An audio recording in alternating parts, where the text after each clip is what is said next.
नमस्कार. मी कला गोखले बोलते. कला कलेक्टिव्ह हा माझा यूट्यूब चॅनल आहे. तो आपण बघत असताच नेहमी. सध्या काही दिवस काही महिने मी इथे नसल्यामुळे जरा आपल्या ह्याच्यामध्ये खंड पडलेला आहे. पण आता पुन्हा आपण सुरुवात करतो आहे. आता संक्रांत संपलेली आहे खरं म्हणजे. पण आपण संक्रांत संपली तरी आपण तिळगुळाच्या पोळ्याच करणार आहोत गुळाच्या. कारण थंडी अजून संपलेली नाही आहे. त्यामुळे ज्या ज्या ठिकाणी थंडी आहे त्या ठिकाणी तीळ आणि गूळ याचा खूप उपयोग होऊ शकतो.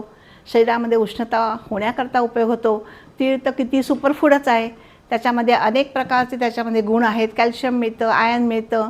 त्याच्यामध्ये तुम्हाला कोलेस्ट्रॉल कमी होतं, डायजेशन करता फायदा होतो. गुळामध्ये पण आयर्न आहे. त्यामुळे अनेक करता तीळ आणि गूळ हे अतिशय आपल्या शरीराकरता फायदेशीर आहे. त्यामुळे जरी संक्रांत संपली असेल तरी माझे तिळगुळाच्या गुळाची पोळीची आपण रेसिपी करूया. गूळ पोळी करता आपण गूळ कसा करायचा ही माझी एक वेगळी पद्धती दाखवते. आपण साधारणपणे 2 कप गूळ घेतो. ह्याच्यामध्ये 2 कप गूळ घेऊन तो आपण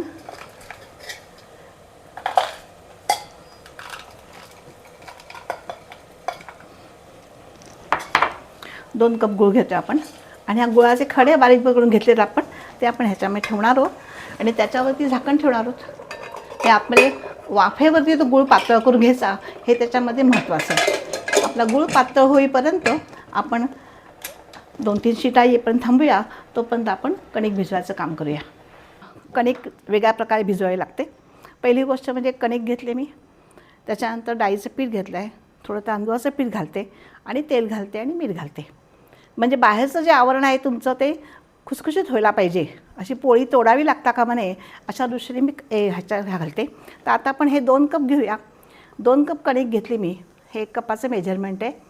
2 कप कणिक घेऊया आपण.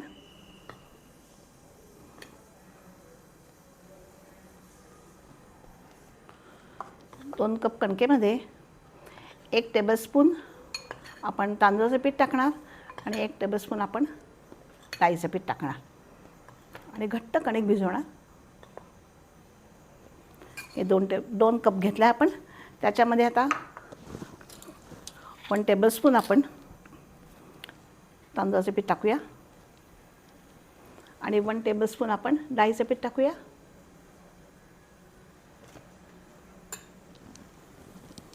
थोडंसं मीठ टाकूया. मिठाशिवाय चव नाही म्हणून थोडंसं मीठ टाकूया. आणि त्याच्यामध्ये आपण साधारणपणे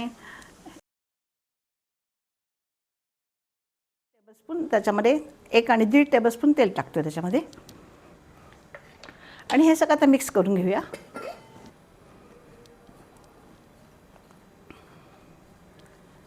आणि हे थोडं थोडं पाणी घालून, जास्त घट्ट नाही. तर कणिक कशी भिजवायची ते मी तुम्हाला सांगते. जी पुरणाची आपला गूळ जो आहे त्या गुळाची कन्सिस्टन्सी जी असेल ती आणि कणकेची कन्सिस्टन्सी सारखी असली पाहिजे. कणिक खूप पातळ झाली आणि गूळ तुमचा घट्ट असेल तर कणिक पुढे सरकेल ना, तसं होता कामा नये. त्यामुळे पाणी घालताना जपून घालायचं.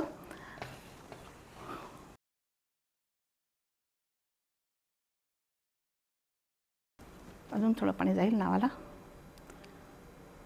थोडंसं पाणी घालायचं, खूप घालायचं नाही पाणी. अजून थोडं पाणी लागेल. जरा थोडी सैल चालणार आहे कारण काय गूळ एवढा घट्ट नसतो म्हणून जरा आपल्याला करता एवढंच करायचं. हां बरोबर आहे.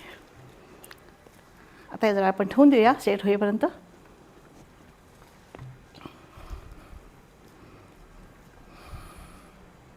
याच्यावर झाकण ठेवूया आपण. आणि मग घेऊया. गुळाची पोळी करतो गुळाची आपण. त्याच्याकरता आपण आणखी एक पद्धत वेगळी वापरते मी. तुमचा गूळ मऊ राहायला पाहिजे ह्याच्यासाठी. तर आपण गॅस चालू करूया. त्याच्यामध्ये आता 2 वाट्या आपण कणिक घेतले ना, गूळ पण आपण 2 वाट्या घेतला आहे. तर 2 वाट्या गुळासाठी मी जवळजवळ पाव कप तरी आपल्याला डाळीचं पीठ लागतं.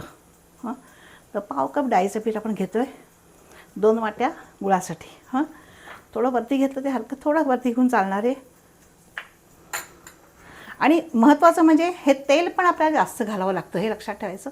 तेल पण जेवढं आहे तेवढंच आपण तेल घालतो आहे. गुळामध्ये तेल तुमचं जास्त असलं पाहिजे. जवळजवळ पाव कप तेल लागतं त्याला. हे चांगलं भाजून घ्यायचं खमंग असं. अजूनसं तेल लागेल आपल्याला. ह्याचं खाली पडलं पाहिजे, कळलं का? तर थोडं आणखी तेल लागेल. मी थोडं कमी घातलं होतं, पण पावला पाव लागतंच.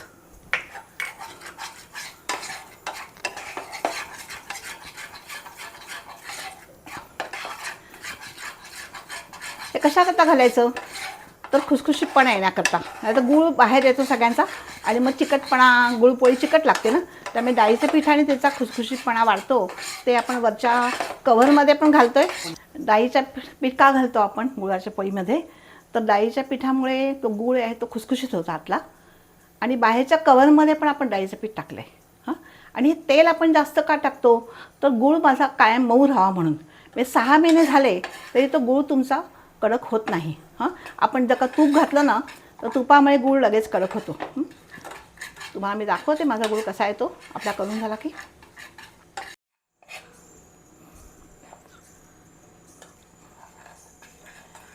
हे डाळीचं पीठ आपण चांगलं भाजून घ्यायचं आहे. खमंग भाजलेलं आहे. गॅस बंद करते आता मी.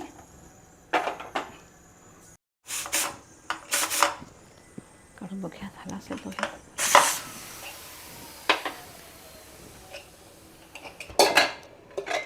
आपण पाणी जाऊ नये म्हणून आपण झाकण ठेवल्यावरती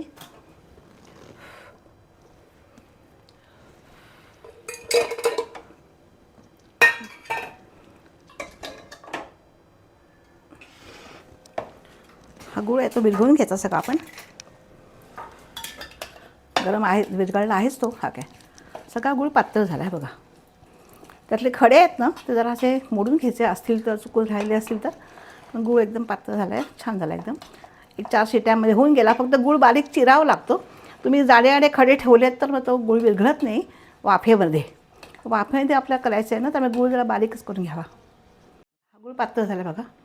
हे गरम असतानाच मी ह्याच्यामध्ये हे टाकणार. हे आधी टाकायचं. तेल असणाऱ्या तेलासकट आपण ह्याच्यामध्ये टाकतोय सगळं.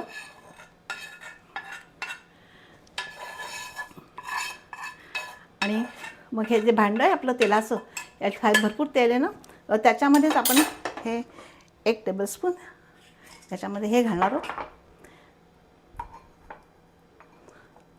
जवळजवळ अर्ध्या कपाच्या वरती आपण घालतोय. सांगते. तिळाचं कूट केलं आपण. हे तिळकूट आहे आपलं. हे तिळाचं कूट केलं आहे. ह्याच्यामध्ये खोबरं घालत नाही मी. खोबरं घातलं तर पोळी फुटायचा संभव असतो ना खोबऱ्याच्या कणामुळे. त्याने फक्त तिळकूट घालते आणि आपण त्याच्यामध्ये हे घालून घेऊया सगळं.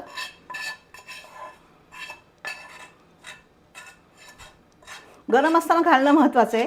तुम्ही गूळ थंड झाला की पुन्हा घट्ट होईल ना, त्याच्यामुळे आपण गरम असताना सगळं त्यात घालून टाकायचं. थोडी वेलचीची पावडर टाकू याच्यामध्ये. जवळजवळ म्हणून एवढी घालायला लागते. हां, जवळजवळ 5 चमचा त्याच्यामध्ये वेलची पावडर घालूया. म्हणजे चांगला वास यावा म्हणून, दुसरं काही नाही. आता हे सगळं मिक्स करून ठेवायचं.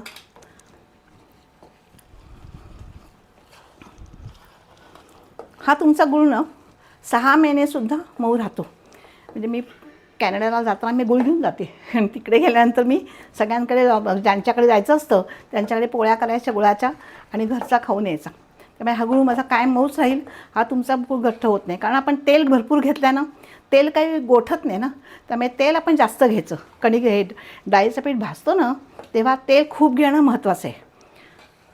जवळजवळ जेवढं पीठ आहे तेवढं तेल साधारणपणे अंदाज घेतला तर आपण पाववाटी तेल घातला. गूळ तयार झाला आपला. आता हा कसा, हा आता गार व्हायला पाहिजे ना. पोळी करायची म्हणजे गार व्हायला पाहिजे. तर त्याच्याकरता मी हा गूळ करून ठेवला आहे. हा झाला आहे. याला खूप दिवस झाले तसं आहे बघा. हा मऊ गूळ आहे. हा कधीही केलात ते मी पोळी करू शकता. हाच गूळ आहे म्हणजे तसाच केलेला आहे. आता ह्याच्यापासून आपण गुळाच्या पोळ्या करून दाखवते तुम्हाला मी. असा गूळ तयार होतो आणि कसा करायचा पोळी त्याची पद्धत पण दाखवते. पण हा गूळ मऊ राहतो हे महत्त्वाचं आहे. तुम्ही जर का नुसतं डाळीचं पीठ टाकलं ना तर गूळ तुमचा घट्ट कडक पुन्हा पहिल्यासारखा होईल. पण डाळीचं पीठ टाकताना तेल घालणं हे महत्त्वाचं आहे. आणि दुसरी पद्धत म्हणजे गूळ गॅसवर नाही तापवायचा, कढईमध्ये गूळ नेहमी वाफेवर तापवायचा. वाफेवरती गूळ पातळ करून घ्यायचा, म्हणजे त्याचा पाक होत नाही. आणि डाळीच्या पिठामध्ये तेल जास्त घालायचं. या 2 टिप्स फक्त त्याच्यामध्ये आहेत. ह्या 2 टिप्स मी वापरल्यात तर तुमची गुळाच्या पोळीचा गूळ कधीही घट्ट होणार नाही याची खात्री आहे मला. लोखंडाचा घेतला आहे, निर्लेपचा नाही घ्यायचा, काय गूळ चिकटतो त्याला पंचायत पडते. साधा लोखंडाचा तवा घेतला आणि तो सगळीकडे हा लावून घेतला तेल त्याला आधी. तेल सगळीकडे लावून घेतलं, तेवढ्यात तो गरम झाला बरं का मी करेपर्यंत. तेल सगळीकडे लावून घ्यायचं म्हणजे पोळी चिकटत नाही आपली. त्याला सेट करून घेतो तसा सेट करून घेतला असं म्हणायचं आणि लहान गॅस ठेवून दिला आहे. मग तव्याला तेल लावणं, गॅस लहान ठेवणं आणि सगळीकडे पसरून घेणं हे महत्त्वाची स्टेप आहे. आता पोळी भरणं हे महत्त्वाचं आहे. कसं ते शिकवते तुम्हाला मी. 2 लाट्या घेतल्या, एक कणकेच्या मी 2 लाट्या घेतल्या पुरीसारख्या. त्या कणकेच्या 2 लाट्यांच्यामध्ये तिसरी लाटी आपण गुळाच्या जे पुरण केलं आहे आपण त्याची टाकायची. ह्याच्यामध्ये आपण ही लाटी टाकायची. ही सगळ्यात चांगली पद्धत आहे.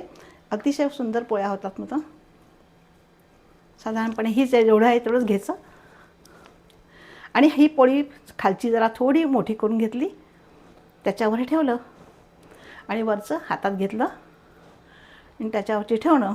आणि आता काय करायचं, गूळ दाबत दाबत गुळाला आत ढकलायचं आणि हे सगळ्या बाजू ह्या दोन्ही बाजूने लावून घ्यायच्या म्हणजे गूळ शेवटपर्यंत आपला जातो.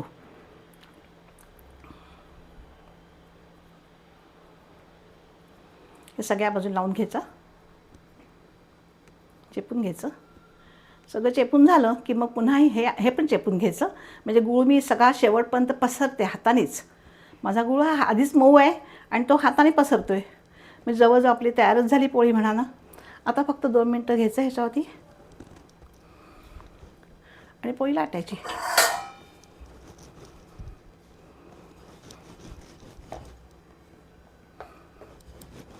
पीठ लागतं असं नाही, पण आपल्याला सरकायला पाहिजे मग पीठ लावतो आपण.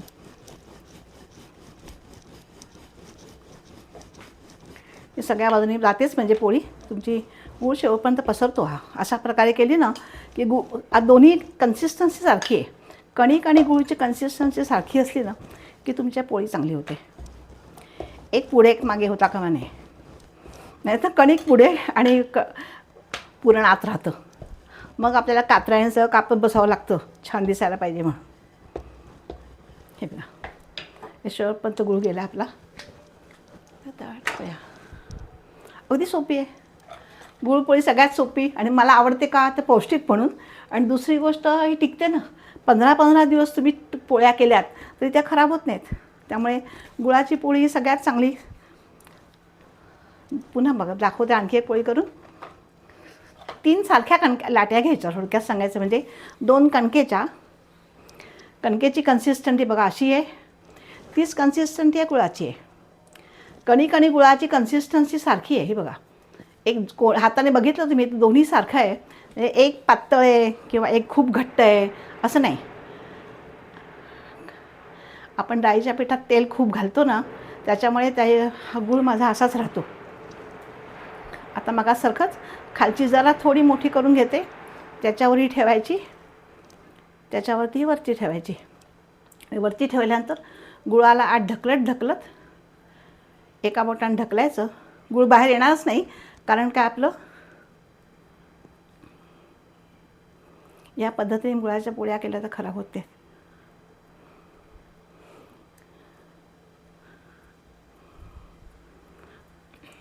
झालं. सगळ्या बाजूने बंद करून घेतल्यानंतर हाताने पुन्हा सगळीकडे सारखा तो गूळ मध्ये आहे ना तो जरा सगळ्या बाजूने सारखा करून घ्यायचा. झालं. तोपर्यंत ही पोळी आपली होतेच आहे.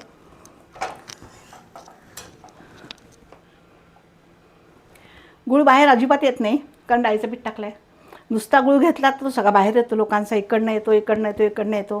तसा ह्याचं काही येत नाही बाहेर. ह्याला नाही चुना घातला, काही नाही घातलं आहे.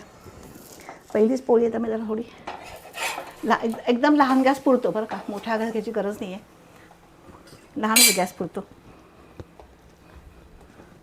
तर पुन्हा मगाप्रमाणेच हे लाटेपर्यंत ती होते. म्हणजे 10 मिनटात तुमच्या 10 पोळ्या होतात.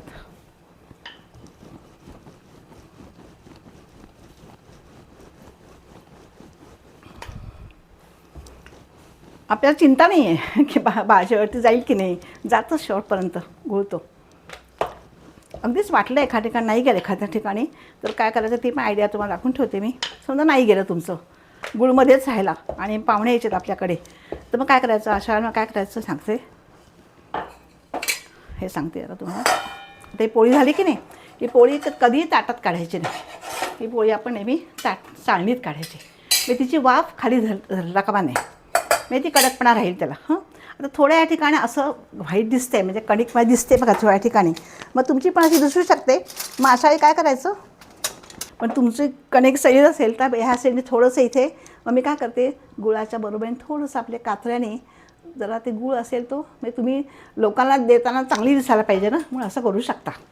बाकीच्या ठिकाणी गेलंच आहे आपलं, ते करायची गरज नाही आहे. पण जर असं काही झालं आपलं तर आपण असं करू शकतो.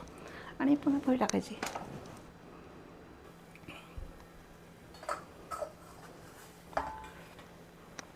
ही मग आज चपटी ठेवलेली होती ना चाळणीवरती, ती कडक झाली बघा, कारण काय वाफ नाही त्याला धरली तर कडक झाली. आता 2 मिनिटांनी ही पुन्हा चाळणीवर ठेवायची. गार झाल्या की सगळ्या एकत्र करायच्या.